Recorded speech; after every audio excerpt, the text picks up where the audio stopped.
The PlayStation 2 era was a very experimental time for Atlus's Shin Megami Tensei franchise. The third mainline entry was a pretty big departure from what came before it, having a lot less to do with the standard law, chaos, neutral debate, and more so focusing on the never-ending cycle of destruction and reincarnation. Mainline SMT wasn't the only game that went through some changes, as the current spin-off titles also had drastic alterations made to them. The Persona series introduced the calendar system which the series is now famous for, and the Devil Summoner games took us away from its traditional setting and now leans heavier into the action RPG genre than what the series is used to. The point I'm trying to make is that Atlus had plenty of new ideas during this console generation. It's this time frame of Atlus where I, and many others, look back with the most fondness. And the topic of today's video is going to be what I consider the company's most ambitious project of that era. This brand new spin-off, Digital Devil Saga, was created in an attempt to broaden the appeal of the Megami Tensei franchise. This new direction would involve taking the traditional RPG formula, but applying that iconic SMT edge to it. Much like the Persona 2 games, Digital Devil Saga is split up into two parts. The first was released in Japan back in July of 2004, before making its way over to the West in April of 2005 where it gained a cult following. So for today's video, I'm going to be analyzing what makes DDS stand out from the rest of the series and going over why I believe the game deserves more recognition than just a cult following. Much like my Persona 2 videos, I'm going to be judging DDS 1 in the context of its release. This means I'm not going to be using any information provided in DDS 2 when it comes to my judgment of things such as story and characters. There are going to be spoilers for Digital Devil Saga 1 throughout this video, so if you haven't played it yet and are planning to, please proceed with caution. With that out of the way, let's just jump right into it. The first thing you need to know is that the game takes place in what seems to be a post-apocalyptic world known as the Junkyard. In the Junkyard, a constant war is being fought between 6 different tribes. We play as the leader of the tribe known as the Embryon named Surf. The story begins by dropping us in the middle of a conflict between the Embryon and another tribe named the Vanguards. A mysterious egg-like object appeared in the middle of the battlefield, and both tribes believe that it's a trap set by their enemies. Before anyone can receive answers, the egg breaks open, sending beams of light all around the Junkyard. This light causes everyone in the immediate area to transform into demons where they begin to cannibalize anyone in sight.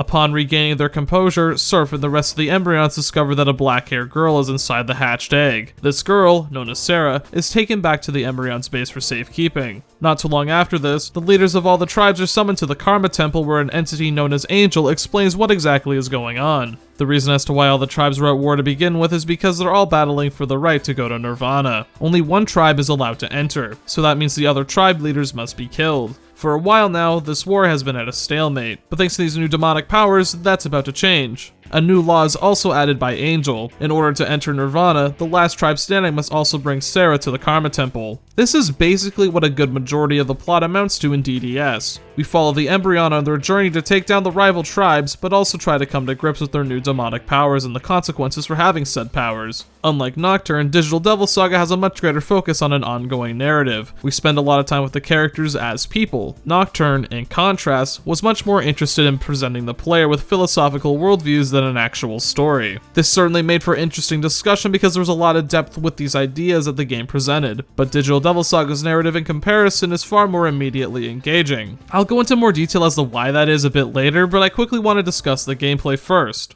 Since DDS shares the same engine as Nocturne, the core ideas of the combat system still exist here. I already went into a lot of detail with how it works in my Nocturne video, so you should watch that in case you're not sure how the press turn system works. But as a quick reminder, the icons in the top right of the screen represents how many actions your party can make that turn. Every time an action is performed, one of the icons is spent. Once you run out, it'll be the enemy's turn. DDS takes a page out of Persona 2's book and adds combo attacks into the mix. Depending on the skills your party members have in their moveset, you can spend multiple press turn tokens in order to unleash special attacks. There are a few exclusive skills locked behind combo attacks, but for the most part, this system can be used to gain early access to skills you'll eventually unlock. Stuff like getting the attack all ice spell Mabufu early, but this comes with the cost of using up more of your party's turns. I personally find this more balanced than the fusion spell system in Persona 2. In those games, it felt like your skill pool was limited for the sole purpose of making fusion spells feel more useful instead of providing unique skills. Spells like Miragi were far less useful because the devs changed the properties of that spell, so you had to rely on the fusion spells to make things less tedious.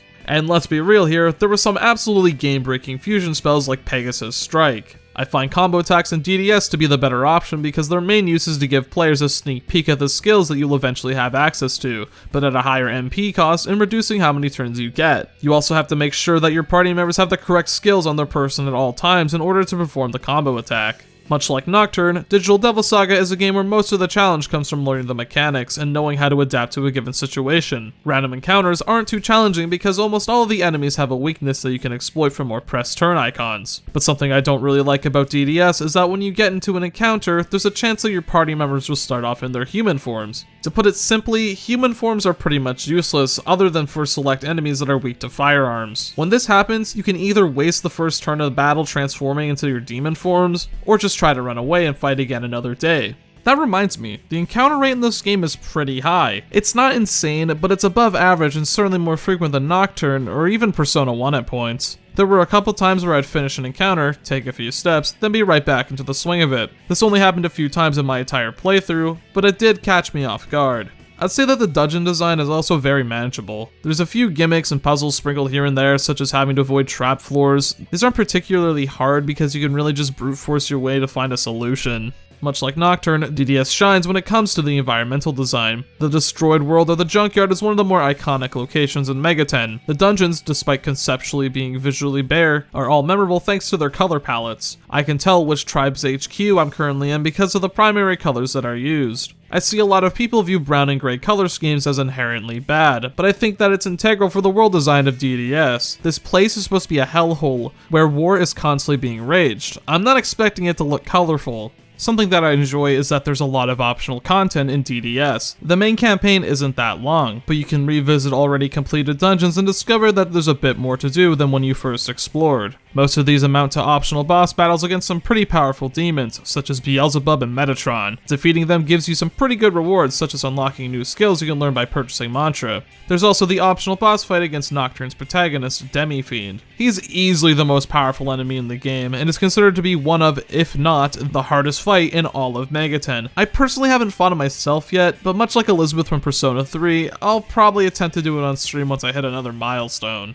So far, it may sound as though I love this game. For the most part, that's true. But sadly, I think DDS is far from perfect. And I'm not sure if this is a hot take or not, but these feelings stem from one of the game's core mechanics. The most unique aspect of DDS has to be the character customization, and what exactly you can do with it. Unlike most mainline Megaten games, you only have 5 party members throughout the entire journey, those being Surf, Heat, Argilla, Gale, and Cielo. You can only have 3 party members out on the battlefield at any given time, but you can sub one out for another character at the cost of 1 press turn icon. While this is the smallest party count in the series, the character customization more than makes up for it. DDS's main gimmick is that by purchasing what are known as mantras, you can effectively teach any character any skill you want. Unlike most RPGs, you don't gain new abilities by leveling up your characters. You have to level up the separate experience bar with what's called Atma points. These are dealt out to all party members at the end of battle, but are in far less quantity than regular experience points. Once you master a mantra by filling up its experience bar, you gain every skill that's associated with it.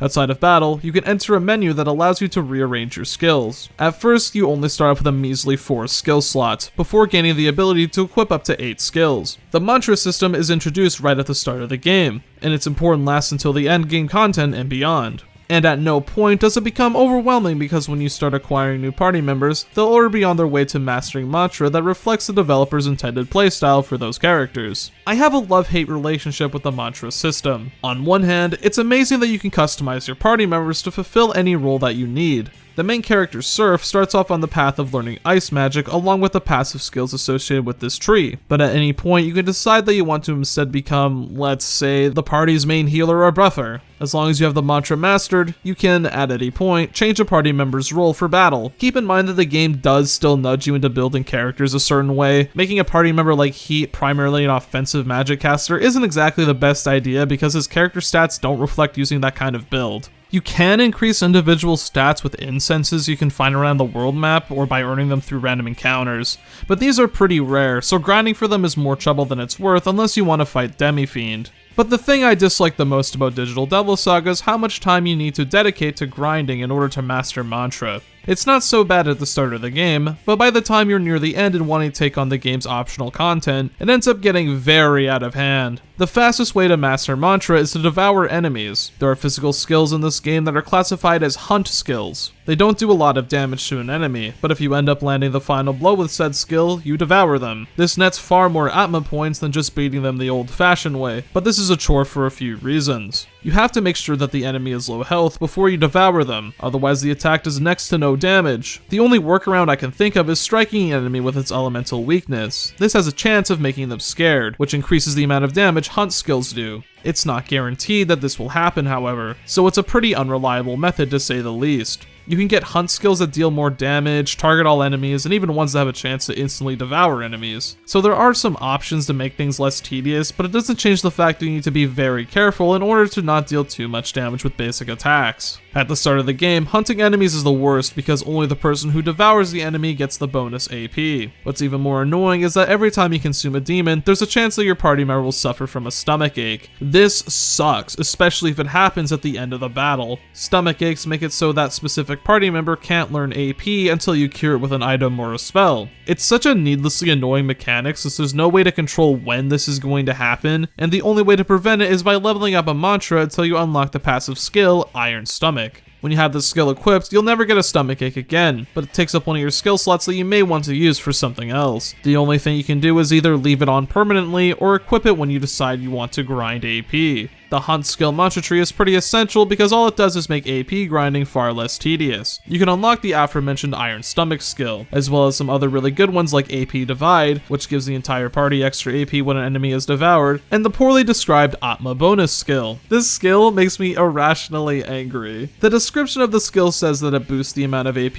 earned for the party. This would be a pretty useful skill to have, but the problem is, that's not how the skill functions. While it says that this skill will affect the whole party, it only affects the one person who has it equipped. Either this is a bug or a mistranslation, but nevertheless, I was extremely disappointed that only one person will reap the benefits. So you have no choice but to either suck it up and deal with the tedious grinding, or get your other party members onto the hunt skill tree just so they can learn Atma bonus, which will also require tedious grinding. There is a way to get a huge boost in Atma points every once in a while by doing field hunts. In select areas of the game, you can do this minigame where you break these floating purple smoke clouds until you battle one of the Mitama demons. If you manage to kill them before they run away, you get a huge AP boost. But you have to wait a while in between hunts before they're available for you to do this again. You also have to make sure to not blow your chances at this by running out of time. I love the idea of being able to customize my party in any which way I choose, but the amount of effort and time that's required in order to reach the point where you have a healthy selection of skills is very exhausting. A lot of the more useful skills such as Debilitate, Megadolon, and passive skills that nullify your party weaknesses take too much time to get in my opinion, especially if you want more than one person to have these skills. This is the main reason as to why I still have more fun playing through Nocturne than this game, despite the fact that DDS does a lot of things better. If I'm stuck at a point in Nocturne, I can just fuse a new demon with a different skill selection that'll help me immediately. Compare this to DDS, where if you want to make sure you have the ability to adapt your strategy, you need to do a lot of busy work in order to get there.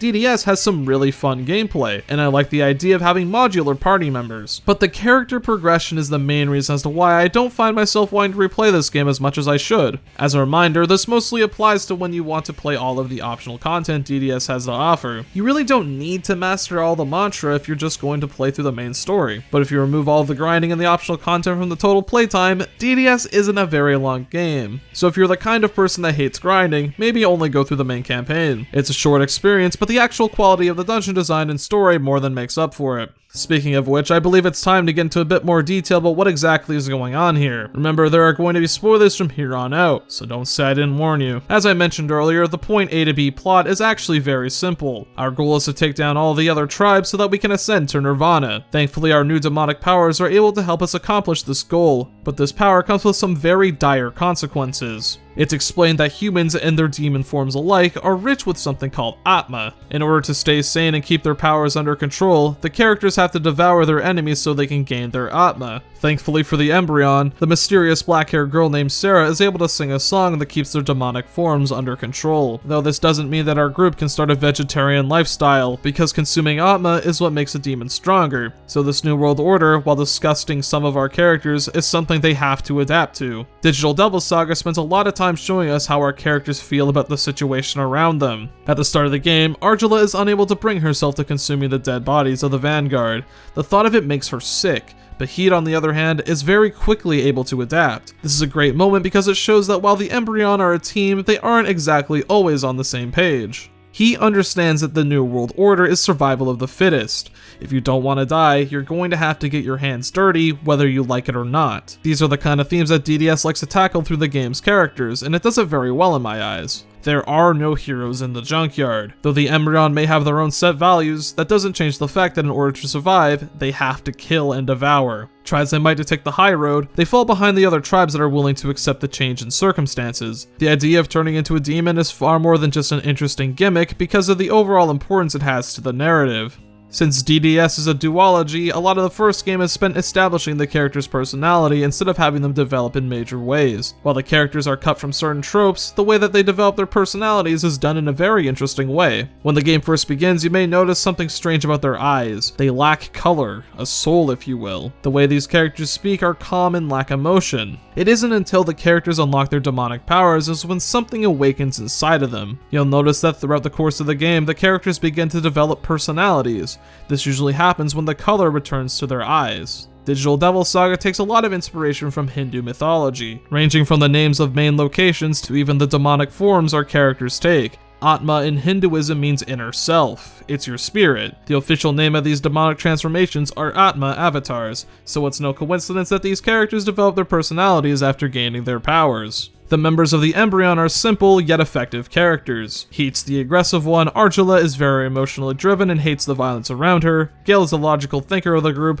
but this comes at the price of not understanding people, and Cielo is the very laid-back character that's mostly used for comic relief. For the most part, that's all you really need to know about these characters in the context of this first game's story. I'm not criticizing the game for this because for this specific story, they work very well. DDS isn't a very long game at all, and its main plot moves at a very brisk pace. The war between all of the tribes is the main focus of the game, and there's never a dull moment. But there's actually a lot more going on here than what's first shown. After the tribes first gain their Atma avatars, they begin to question the world around them. They realize that even though they're all adults, they've never seen a child be born. Cielo was able to recognize a cat, even though he admits that he has no idea what animals are, let alone ever saw one before that cat. Heat has a strange, almost obsession with Sarah and her safety, even though he only just met her. Gale, on the other hand, has weird visions on occasion where he sees a woman crying. The most interesting case is with Sarah. She has almost no recollection of her past, with her only memories being the song that she uses to tame the demonic side of our characters. There's also the fact that Angel, the AI at the Karma Temple, told the tribes that she was the key to reaching Nirvana. Sarah's origins are not as big as a plot element as they should be. Considering how important she is to the story, I'm honestly surprised that none of our characters really question her existence after the first time they meet. Hell, other than Gale, the characters even recognize Sarah's song from their past, but can't seem to put their fingers on it. These mysteries are built out throughout the entire game. That is until we meet the leader of the Brutes, the most powerful tribe in the junkyard. This is Varen, though as we quickly find out, he insists on being called Colonel Beck. After the Embryon managed to beat him in combat, we learn the truth behind the junkyard and Sarah. It turns out that the junkyard is a combat simulator, and that everyone who's participating is someone who died in the real world. When Beck gained his Atma avatar, his true memories were unlocked and he confronted Angel about it, demanding to be released. The only way out of the junkyard is to defeat the other tribes and ascend to Nirvana. The junkyard's true purpose is to collect combat data, but for what reason is currently unknown. Before his death, Beck reveals that Sarah is the reason as to why they're in this simulation and that she's destined to bring about the end of the world. During this revelation, Sarah regained her memories and snuck away from the group, heading towards the Karma Temple. Since the Embryon are the last tribe standing, they follow suit in order to find out what's going on and to hopefully ascend to Nirvana. After a long trek through the Karma Temple, the Embryon eventually reach the top where they discover Sarah pleading to another woman named Jenna Angel. This is the same Angel that was communicating with the tribes and is also the same woman that Gale has been seeing in his visions. Since the combat data she's been looking for has been acquired, she's here to pick up Sarah and delete the junkyard. The Embryon try to stop the erasure, but to no avail as Surf accidentally strikes Angel's remote, causing the destruction of the virtual world.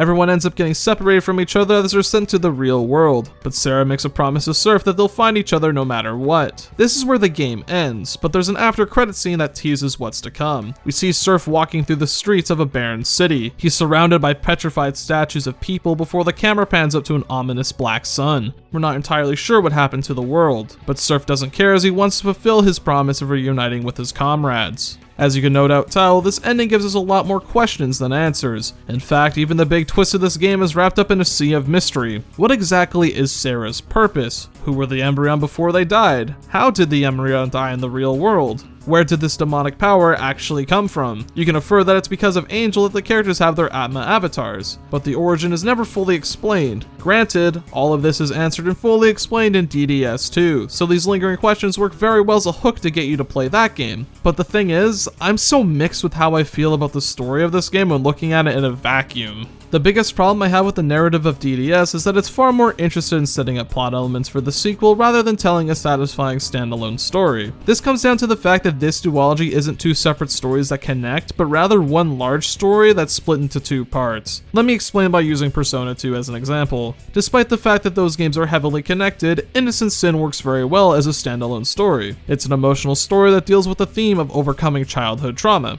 While it ends on a somber note and leaves some room for Eternal Punishment to follow up, it can still be enjoyed on its own without even having to play the sequel. So when Eternal Punishment came around, it really evolved the themes of the previous game while introducing its own new plot elements. I can't say the same thing about Digital Devil Saga 1. This game introduces a lot of mysteries that end up going unresolved by the end of the game. DDS 2 answers all these questions and even recontextualizes some events of the first game so that they can be seen in a new light. But when judging these two games as separate products, some cracks definitely form. In the context of DDS 1, this game not only ends on a cliffhanger, but also ends right when things start to become really interesting. As one part of a much larger story, the first Digital Devil Saga game does a great job at setting up the eventual revelations and plot threads that the second game continues. It also works well at introducing our main characters and giving them distinct personalities. I like the banter that the characters have with each other even if we don't learn a whole lot about them in this game. But with all things considered, this game's story feels very incomplete, and intentional or not, it makes the ending of this game feel very underwhelming when looking at it in a vacuum. It's a different way of telling the story of a duology, so it's really down to preference. I may prefer the way it's done in the Persona 2 games, but I'm not going to say that the way it's handled in DDS is inherently bad. When I first finished DDS 1 a few years ago, I was left wanting more in the best possible way. I wanted to see where the story would go next and what trials these characters would face beyond the junkyard. Even replaying the game for this video, I felt the same amount of hype to continue the story right away. This is why reviewing the narrative of DDS 1 is a bit tricky. Unlike the Persona 2 duology, the narratives of both DDS games are so heavily intertwined that just looking at the first game doesn't do it justice. It would be like if I were to review one half of a novel on its own. I can discuss the aspects that I enjoyed of that first half, but I can't really evaluate everything without experiencing the entire story. So if I were to do this with DDS, I'd say that I like the characters and the mystery that's set up here. As harsh as I may have sounded a moment ago, this is still a very quality story, albeit told in a way I'm personally very mixed on. Overall, Digital Devil Saga is a game that I really like. It's not my favorite Mega 10 title, but it ranks on the upper level of quality for the PS2 era, which is a huge compliment in my eyes because it's my personal favorite console generation. I only have 2 complaints with this game. One of them only applies if you plan on doing all of the optional content, and the other one is rooted in my personal preference for how a duology story should be handled. It really speaks volume of the quality of this title when these are the only 2 things that bothered me. But sadly, DDS didn't exactly sell so hot, both here and in Japan. I'm not exactly sure why this is the case. Critically, the game did pretty well with some good review scores, but I guess that the concept was either too niche or people didn't want to take a chance on something obscure. Even though Nocturne didn't sell the greatest over here, Atlus tried to put the Mainline SMT branding on Digital Devil Saga to hopefully boost sales, or to get the interest of people who played Nocturne. Something that I hope happens in the future is an HD remaster of both DDS games. These games deserve a second chance. Even though I may have problems with DDS, I think that if you have any interest in this game, you should check it out. It's got a solid world, solid cast of characters, a fun combat system, and quite possibly the best soundtrack Shoji Meguro has ever composed. DDS 1 is a very ambitious game, one that I think paid off pretty well, though this isn't the end yet. There's a sequel that I have to cover eventually. While I may not get to it right away, I don't want to have any unfinished business here, so here's hoping that the next time we look at DDS, it pays off all of this fantastic setup. Hey everyone, thanks for watching! I'd like to give a special shout out to all of my patrons, whose names are on screen now. If you enjoy my content and are willing to support me, I encourage you to check out my Patreon in the description below. Every donation makes a difference, plus I have a few things I can give back in return, such as early video access. In terms of the next project, I'm going to cover The World Ends With You. I know it's a bit of an odd choice considering what I've covered in the past, but I think it'll be right up your guys' alley. You can find my Twitter in the description if you want to get frequent updates or just ask any questions. So thank you so much for watching, and take care.